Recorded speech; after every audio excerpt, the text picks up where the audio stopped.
Good evening, everyone. This is Fox West Texas live at 9 o'clock. Take a look at this incredible picture. Tex.Abilene shared this on their Twitter earlier today, saying if high winds can do this to our radio tower, imagine what it can do to your vehicle as you travel. And isn't that the truth? That's just incredible. Thanks for joining us, everyone. I'm Kenny Mack. And I'm Tim O'Brien. You're probably not hearing about those winds for the first time. In fact, most people across the Lone Star State experience them firsthand. Yeah, in fact, here are more pictures from West Texas, spanning from the Concho Valley to the Big Country. These right here on your screen from Snyder, a power line down, ironically, covering a Suddenlink work truck.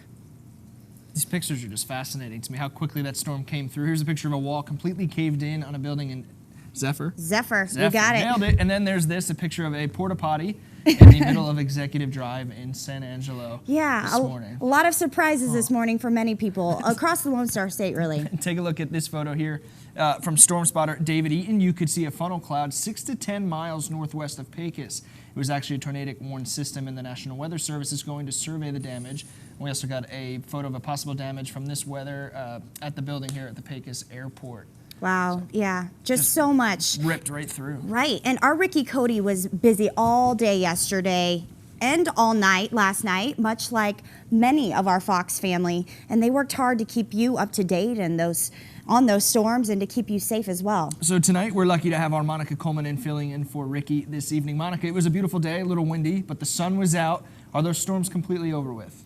Right, it was a beautiful day today, but last night around 11 p.m. to midnight, it was pretty scary thunderstorms. But right now, it's clear skies in Abilene. You're getting a live view of downtown Abilene right now. It's 63 degrees, so it's good weather as well. This wind has calmed down. But later on in the show, I'll let you know, are we going to see those thunderstorms again tonight? Will the winds continue to increase? There's a couple yeses to those questions. I'll let you know later on. I'll give you also your 7-day forecast for the Big Country and the Concho Valley. For now, back to you, Tim and Kenny.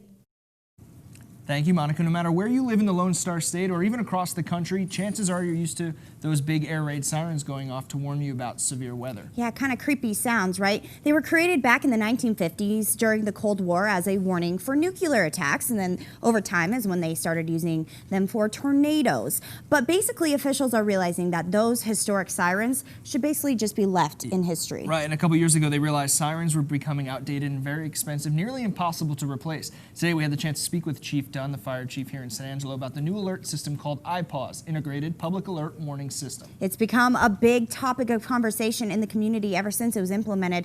Here's his answers to your questions. Most of those sirens were between 50 and 70 years old, and we could not buy parts to repair them anymore. So to replace the entire siren warning system for the city of San Angelo was between $500,000 and $700,000 for an antiquated system. Either way, this new system, IPAWS, should be able to reach anyone and everyone, right. And that hopefully answers some of your questions. Online, we had a lot of feedback on the story that we shared with you last night, so hopefully he had those answers for you. But I think all around it sounds like it's going to be a better system for sure. For sure, beneficial. Absolutely. Now, as Mother Nature came in full force last night and this morning with those high winds, hail, and rain, first responders were out on full force as well. Power outages and debris on the roads. There was no escaping the mess, it seems. Now over in Snyder, Deputy Fire Marshal Nathan Hines reminds us to be thankful for those who go out into the storm when we're told to take shelter.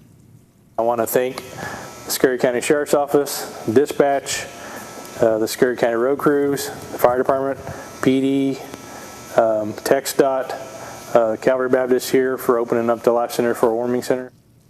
It was about 5 months ago the people of Junction, Texas woke up to devastating floods that swept their town.